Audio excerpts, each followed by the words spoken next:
मैं सबसे पहले संजीव जी जरा आपसे एक चीज ये समझना चाहता हूं।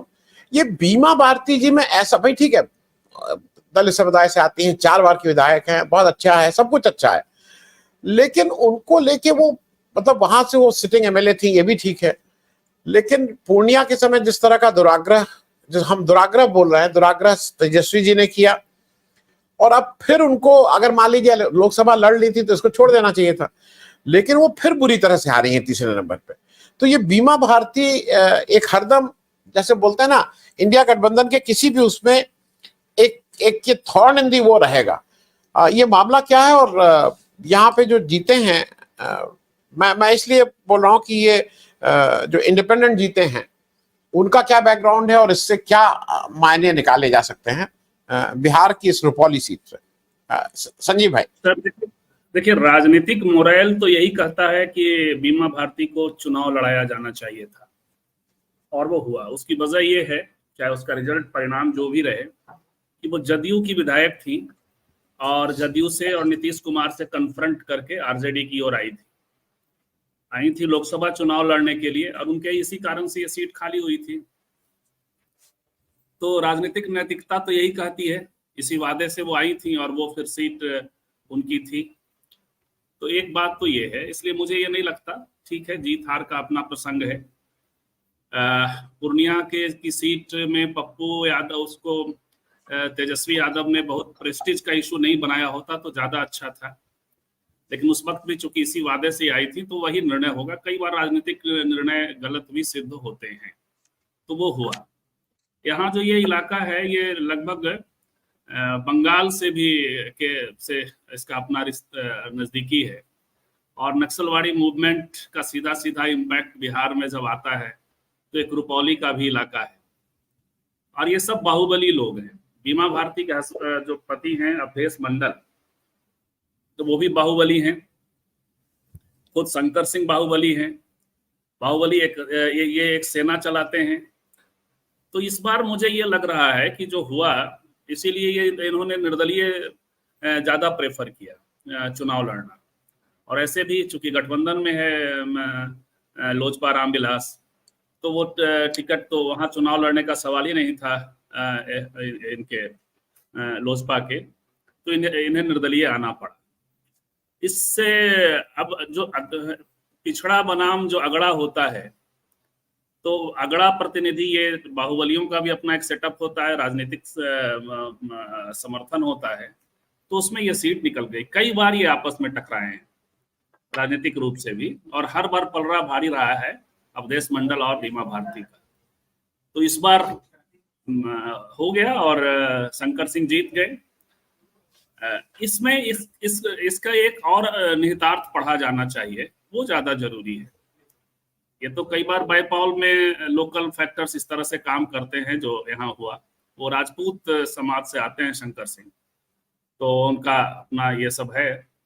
लेकिन इसको इस तरह से भी पढ़ा जाना चाहिए कि जो नीतीश फैक्टर है, चूंकि वो भी अति पिछड़ा समुदाय से आती हैं, मल्लाह समुदाय, ये गंगोता समुदाय से आती हैं बीमा भारती, और अति पिछड़ा का एक अपना बड़ा समर्थन वर्ग इनके पास है, नीतीश कुमार के पास है।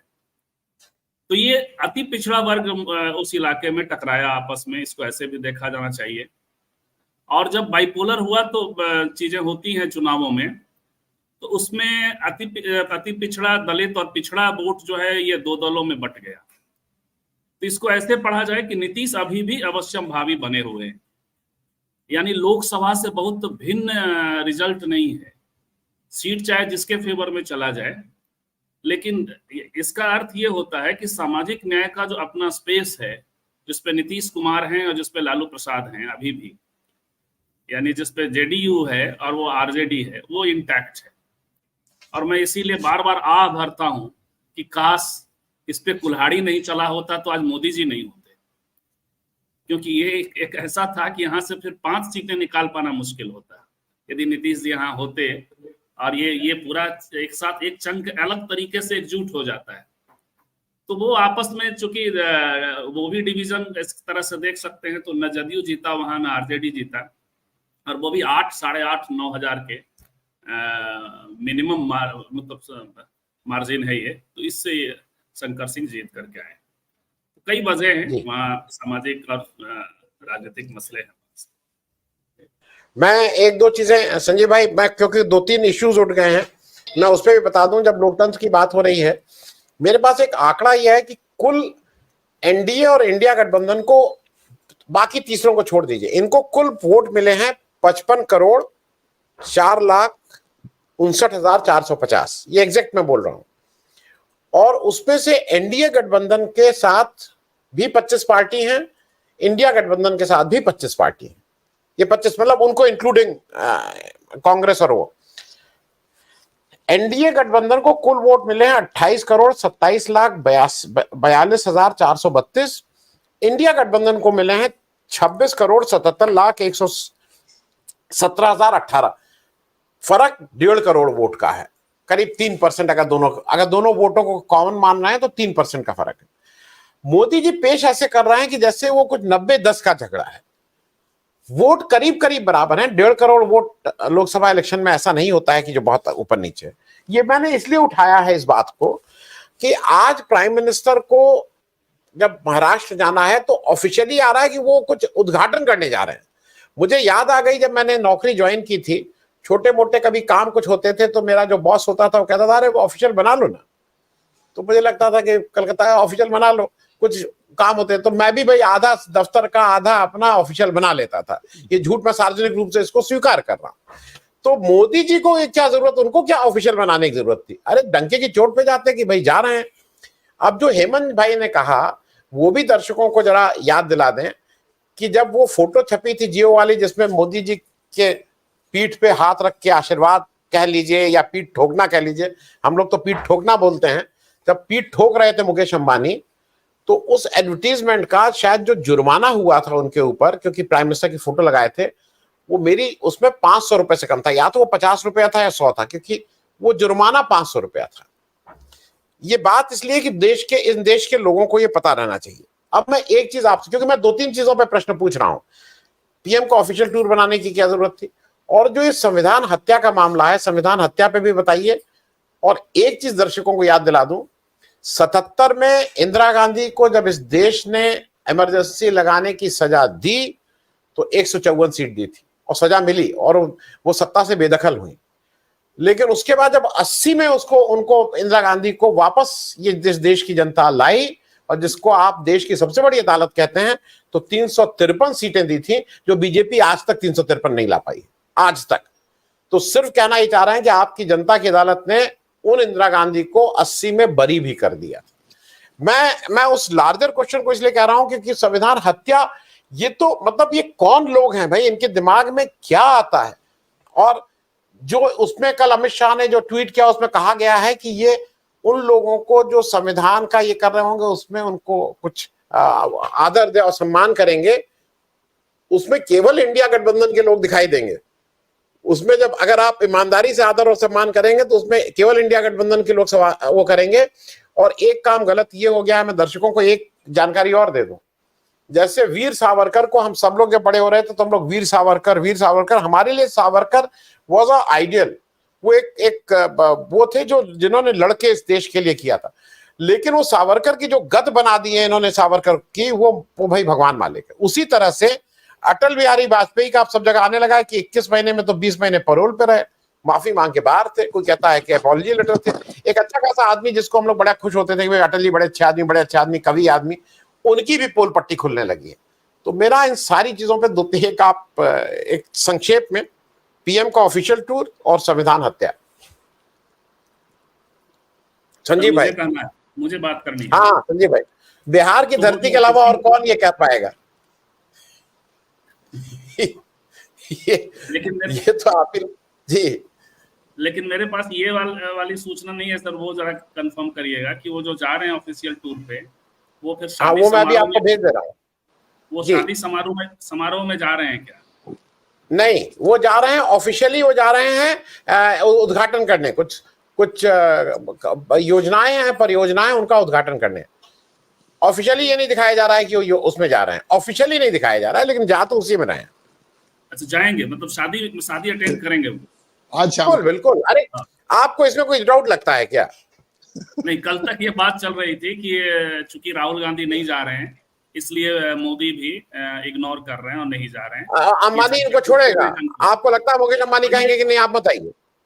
ये इतने इंडिपेंडेंट हैं।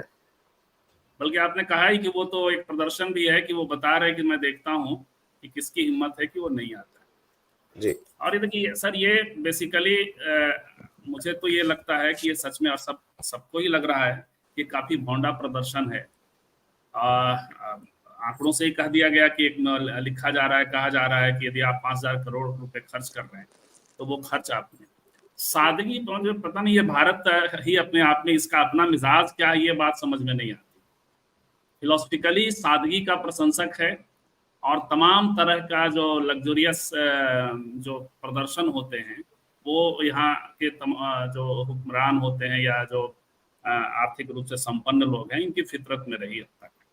ये सबसे भोंडा प्रदर्शन अब तक का हमें दिखाई पड़ रहा। हमने टाटा को कभी ऐसा करते हुए नहीं देखा। हमने कभी, जो कि एक देश के निर्माण में भी और एक कॉर्पोरेट चेहरा है टाटा, लेकिन ये नहीं करते थे। बिल गेट्स के बारे में हम जानते हैं कि किस तरह से अपने प्रॉपर्टी का एक बड़ा हिस्सा उन्होंने दान किया हुआ है। हम लोग जानते हैं कि एलन मस्क ने किस तरह से अपनी प्रॉपर्टी का हिस्सा लोगों के बीच में इकट्ठा किया। तो ये ऐसी खबरें हम लोगों को यहाँ भारत में कम से कम देखने को, सुनने को नहीं मिलती। मुख्यमंत्रियों का जाना एक मजबूरी हो भी सकती है। कई बार आप इन्वेस्टमेंट करते हैं राज्यों में, और ये ममता बनर्जी का जो प्रसंग है, हालांकि अच्छा होता है यदि वो ये करती, एक मैसेज देती और तमाम लोग एक मैसेज देते, और मैसेज का ये कहा भी जा सकता था कि आप ये शादी यदि सादगीपूर्ण होती और इतना आडंबर नहीं होता तो ज्यादा अच्छा था, तब मैं आता, कुछ एक मैसेज होता, तब भी एस्केप करने के कई तरीके थे। मुझे तो बेहद दुख है लालू प्रसाद जी के पूरे परिवार, पूरे कुनबे के साथ वहां पहुंचने से। अच्छा हुआ कम से कम नीतीश कुमार, मैं उसमें पैरेलल देखता हूं। मुख्यमंत्री जा सकते हैं, चलिए भाई, वो कॉर्पोरेट उसका इन्वेस्टमेंट होता है, वो तमाम चीजें हैं। राहुल गांधी किसी उस पर नहीं थे, नहीं गए, अच्छी बात है। तो ये उदाहरण अखिलेश यादव, ये उदाहरण ममता बनर्जी और दूसरे लोग भी पेश कर सकते थे। इससे कम से कम लोगों में एक मैसेज जाता, और ये कहते हुए पेश करते कि इतना भौंडा तरीके से, इतना फिजूल खर्ची करते हुए, और खास करके तब जब देश की जनता के बीच में जो जिस तरह से असमान बंटवारा है पैसों का, इस पर वो बात कर सकते थे। जो इमरजेंसी का प्रसंग है और संविधान हत्या का, तो चूंकि इनको संविधान के प्रति कोई सम्मान तो है नहीं, इनके मन में कोई शहादत जैसी चीज भी नहीं आएगी। यही यदि किसी दूसरे ने किया होता तो शायद यह कह रहा होता कि संविधान शहादत दिवस मना लेते। तो ये कुछ हत्या, वध, इसी भाव में जीने, और इस तो विचारधारा ही ऐसी है, तो ये हत्या दिवस मनाएंगे। आपने जो 353 की तरफ याद दिलाया, ये 1980 वाला जो मैंडेट था, क्योंकि वो हुआ ये था, ये बाउंस बैक करेगा इनको, इससे इनको कुछ हासिल नहीं होगा। एक डिस्कोर्स वगैरह दे दिया इन्होंने, आप 25 जून के बाद, इतने दिनों बाद दे रहे हैं, तो अगला 25 जून बहुत दिनों बाद आने वाला है। तो चूंकि वो चुनाव को देखते हुए उन्होंने किया है, जो महाराष्ट्र में जा रहे हैं और झारखंड में भी संविधान एक बड़ा इशू काफी दिनों से, पत्थलगड़ी के समय से ही है। तो और उसने रिजल्ट भी किया है वहां पे, तो इसलिए ये कर रहे होंगे। लेकिन जो इमरजेंसी खास करके जब ये डिस्कोर्स में आएगा तो बहुत सी बातें आएंगी, जैसे कि आरएसएस का घुटना टेकना भी आएगा। कुछ लोग गए जरूर, जेल में थे, माफी मांगने से लेकर अब तो एक इंटरव्यू भी आ रहा है उस समय के ऑफिसर का, कोई राजेश्वर राव, उनका इंटरव्यू आ रहा है। इसके अलावा ये वेल नोन फैक्ट है कि किस तरीके से संघ ने समझौते किए उस वक्त में, तो वो चीजें सामने आएंगी। लेकिन जो दलित मास था उस समय का, जो मास इस बार जिसको ये पकड़ना चाहते हैं, इनको लग रहा है छूट रहा है, वो मास इमरजेंसी के से थोड़ा बहुत बिदका नहीं था, बहुत नाराज नहीं हुआ था, जिसके कारण 353, क्योंकि उससे लग रहा था कि पहली बार बहुत सारी चीजें ठीक हो रही हैं। इवन जमींदारों तक का आचरण बदल गया था। और बहुत जल्दी 15 से 20 दिनों के अंदर मैं एक किताब ला रहा हूँ, इनके मंत्रिमंडल में एक शामिल एक बड़े सम्मानीय मंत्री का है, दलित हैं, और उनका इंटरव्यू है। वो इमरजेंसी के बारे में यही कह रहे हैं जो मैं कह रहा हूँ, कि लोगों ने इस तरह से भी लिया था और वो प्रो इमरजेंसी थे उस वक्त। तो ये कुछ भी करेंगे तो ऐसी चीजें, आप जब वहां इतिहास में जाएंगे, इतिहास को पीटने की कोशिश करेंगे और आपका चेहरा यदि दागदार है तो वो सब कुछ दिखेगा। इसलिए ये संविधान हत्या वाली बात भी मुझे नहीं लगता कि इनको बहुत रिजल्ट देने वाला है, ऐसा नहीं लगता, बल्कि बाउंस बैक करेगा। उसमें मैं एडिशन जरूर करूंगा कि विपक्ष की तरफ से चाहिए कि अब ये सब जो कल लिस्ट आ गया कि हत्या दिवस, हत्या दिवस, हत्या दिवस, हत्या दिवस, ये सब ट्रैप में न जा करके उन्हें कुछ और मनाना चाहिए। हम अक्सर कह रहे हैं कि जैसे 25 जून इमरजेंसी दिवस है, सिंह की जयंती दिवस भी है। अरे भैया, 2-4 लोग हैं, अर्जुन सिंह हैं जो आपके खाते में है, ठीक है, बीपी सिंह ऐतिहासिक रूप से कांग्रेस के विरोध में थे, लेकिन देश को बदलने में वाले महामानवों में से एक हैं। उस दिन मैं गया, न राहुल गांधी के ट्विटर ने उनकी जयंती पे कुछ कहा, न मोदी के ट्विटर ने कुछ कहा। तो वो पुराना 1989 को भूल जाइए, जो लागू हुआ उसके आधार पे कुछ करिए। तो फिर आ रहा है 10 अगस्त मंडल दिवस, ठीक है, आप उसकी चर्चा मत करिए, वो सब मत मनाइए, लेकिन किसी एक राज्य में कोई बड़ा अफर्मेटिव एक्शन करिए और 10 अगस्त को कुछ कर जाइए। क्योंकि मुझे लगता है कि एक बड़ी लकीर खींचेंगे इसके आगे इनके पास, क्योंकि आपने किया, अभी ये आपको ही रिस्पॉन्ड कर रहे हैं। आपने संविधान के आधार पर चुनाव लड़ा, इनको लगा कि उसने मुझे हराया। संविधान अमूर्तन में नहीं गया है लोगों के बीच में, संविधान गया है आरक्षण के फॉर्म में। लोगों को लगा आरक्षण पर खतरा है, तो कुछ ऐसी चीजें करके इनको कुल मिलाकर के पहली बार नरेंद्र मोदी के करियर में और बाद में अमित शाह के करियर में राजनीतिक चुनौती मिल रही है। क्योंकि जब बने थे सीएम तो पिक करके बने थे, फिर वो कांड हुआ, किया कराया, क्या क्या हुआ सब देश जानता है। उसके बाद लगातार 2002, 2007, 2012 का जो चुनाव बहुत एक बुगी बुगी जो राजनीतिक माहौल होता है उसमें हुआ है। 2014 कांग्रेस के अपने और उसके अन्ना आंदोलन से लेकर सब जानते हैं, और कांग्रेस का अपना भयानक एंटी इनकम्बेंसी के बरस चले आए। 2019 उसी तरह से हुआ। पहली बार इनके सामने एक मुकम्मल राजनीतिक चुनौती खड़ी हुई है। इसको टैकल करने में ये सफल नहीं हो पा रहे हैं, क्योंकि वहां राजनीतिक चेतना का व्यक्ति चाहिए।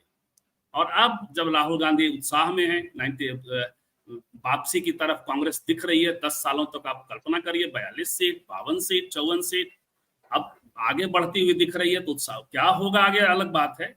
तो इससे इनको ये टैकल करने में, तो ये चीजें ये खोज करके ला रहे हैं, लेकिन इसका कोई परिणाम उन्हें मिलने वाला नहीं है।